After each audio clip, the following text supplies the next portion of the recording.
Shalom. Kita boleh ada dalam minggu pertama di bulan Desember, tetapi kita sudah memasuki minggu Advent yang kedua. Dan dalam minggu Advent yang kedua ini kita akan ada bersama-sama dalam perenungan yang tema yang datang dari Majelis Sinode, yaitu memberi diri untuk dimurnikan Allah. Kekasih-kekasih Tuhan, bacaan firman Tuhan hari ini mau menempatkan kita di tengah-tengah pergumulan Israel pasca pembuangan.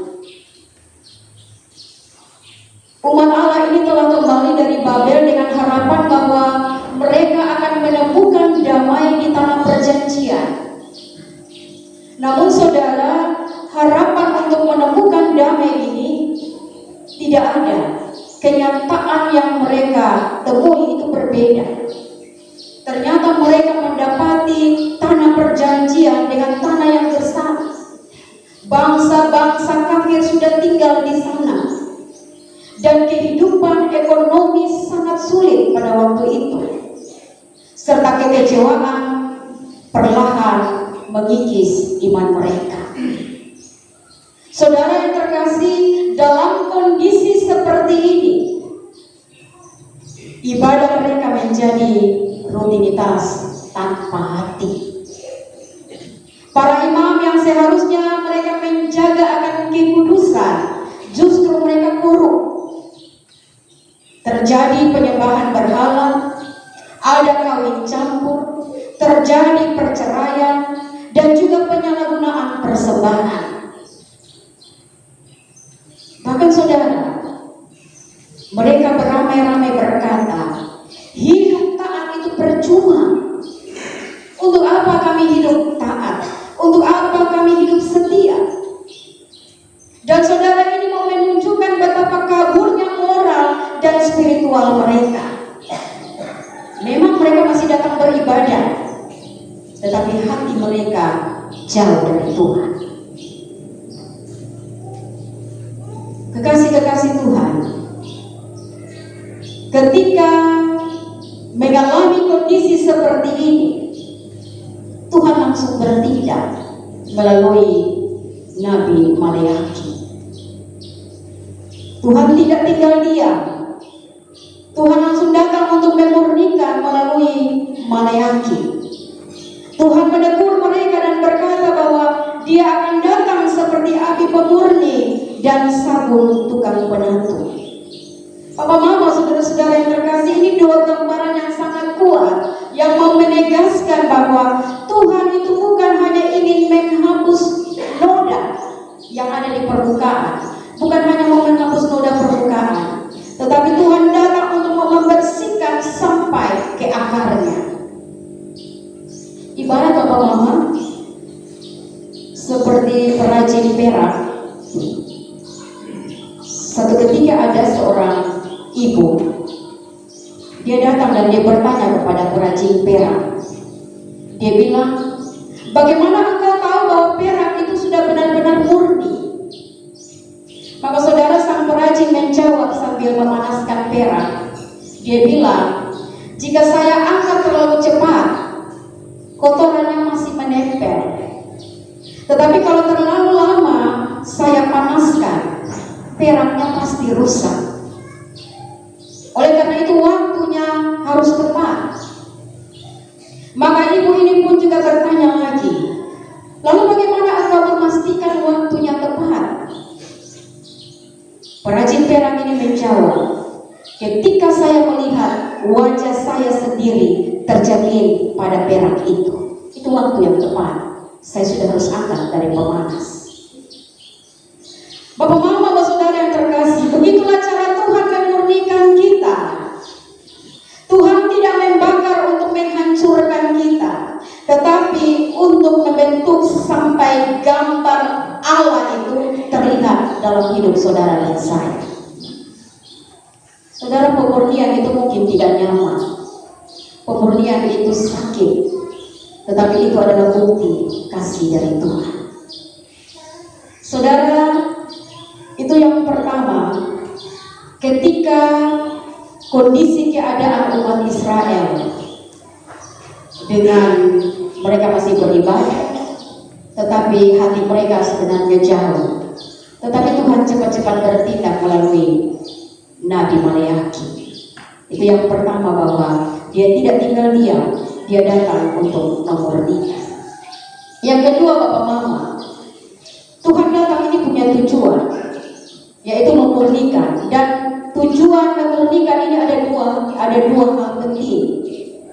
Di sini Nabi Maleakhi menegaskan ada dua misi kedatangan Tuhan dalam pemurnian ini, yaitu yang pertama, dimurnikan untuk ada pemulihan. Saudara yang terkasih, Tuhan lebih dulu memurnikan, dia membersihkan dan dia mengubah hati umatnya agar hidup mereka menjadi persembahan yang berkenan. Pemurnian adalah kasih karunia. Pemurnian itu adalah sebuah kesempatan dari Tuhan untuk mau mengembalikan kita pada hidup yang benar, untuk mau mengembalikan kehidupan orang Israel pada hal yang benar.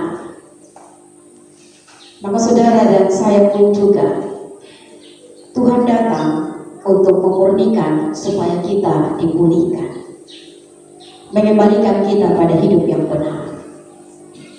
Pemurnian tujuan yang kedua dari pemurnian, yaitu penghakiman. Ketika dia murnikan untuk memulihkan, lalu kemudian yang kedua itu akan ada penghakiman.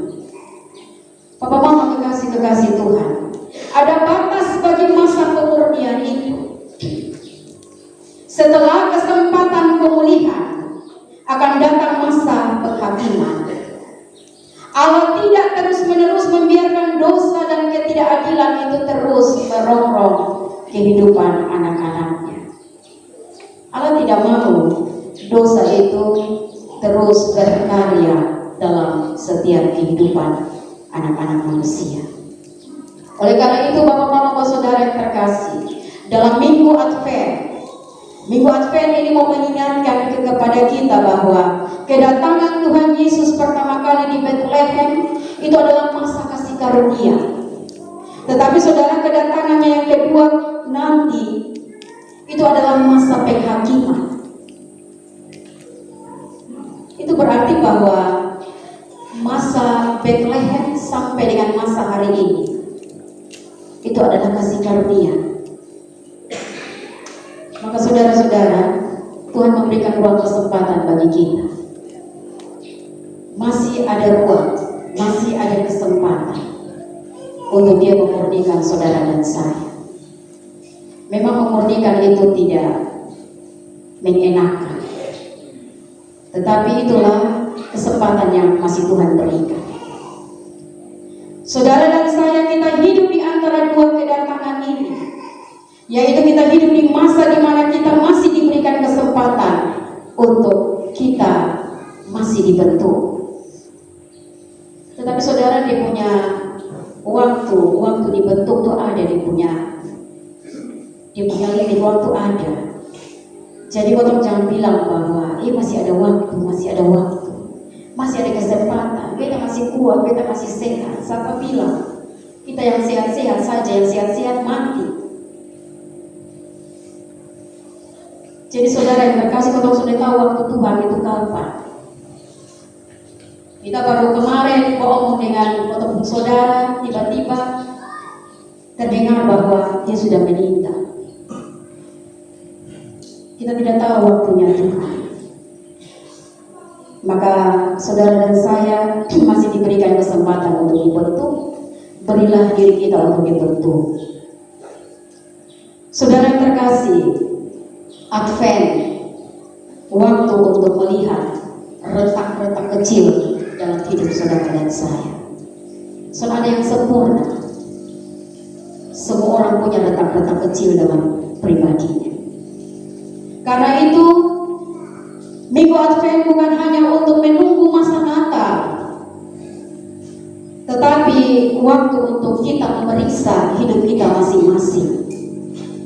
Saudara yang terkasih, terkadang kita pikir ada waktu waktu nanti untuk berubah. Nanti saja masih ada waktu untuk berubah. Atau kita menganggap bahwa hidup saya ini tidak seburuk dia.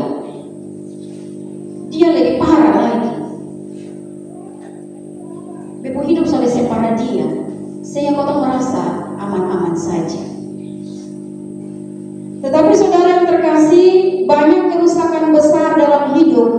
Ingat bahwa itu dimulai dari hal yang kecil yang kau biarkan itu. Terus menerus kau melakukan pembiaran. Kita merasa bahwa itu hal kecil, itu nanti saja.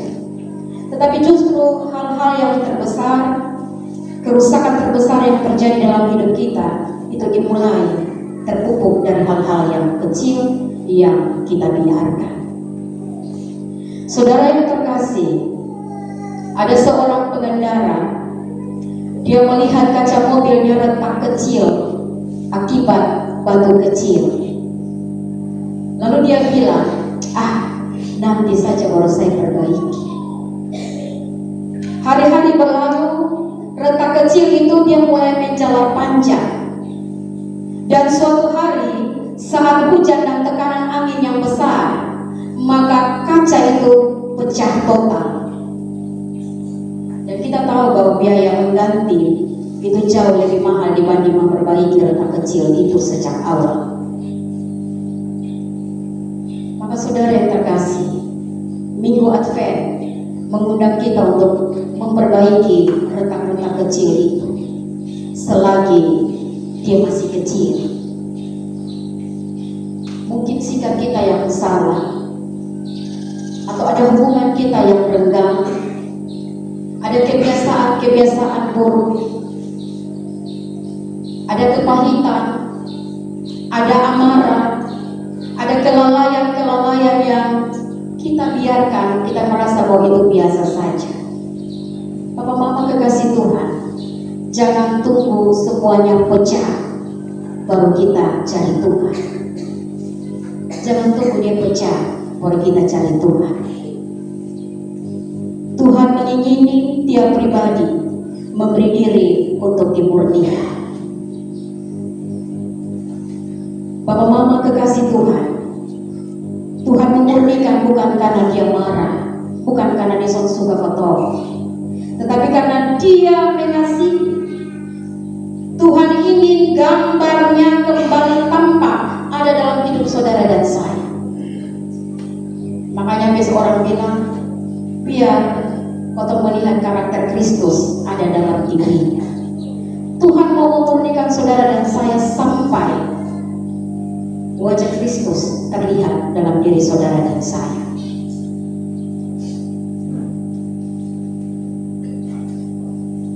Tuhan ingin kita menyambut kedatangannya dengan hati yang bersih, dengan hidup yang mau berubah. Karena itu masa Advent, masa-masa Advent ini, marilah kita buka hati bagi koreksi Tuhan. Bukalah hati untuk biarkan Tuhan mengoreksi kita. Jangan takut untuk Tuhan mengoreksi, karena Tuhan mengoreksi itu awalnya sakit, tetapi akhirnya itu penuh damai sukacita. Jujurlah untuk melihat kotoran apa yang ada dalam pribadi saya, kotoran rohani apa yang perlu dibersihkan. Jujurlah pada diri kita sendiri, dan mari kita mengambil langkah nyata pertobatan. Disiplinkan diri saudara dan saya secara pribadi. Kalau sudah mau orang tegur, kalau tidak mau orang nasihati kita, kadang kita ego kalau terima nasihat dari Tuhan.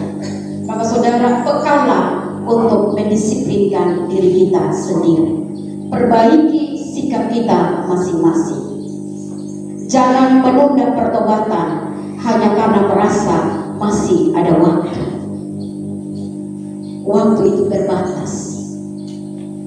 Tuhan kasih kau waktu selebar-lebarnya, sepanjang-panjangnya, tapi tetap ada di punya batas. Dan itu batas kau sudah pernah tahu.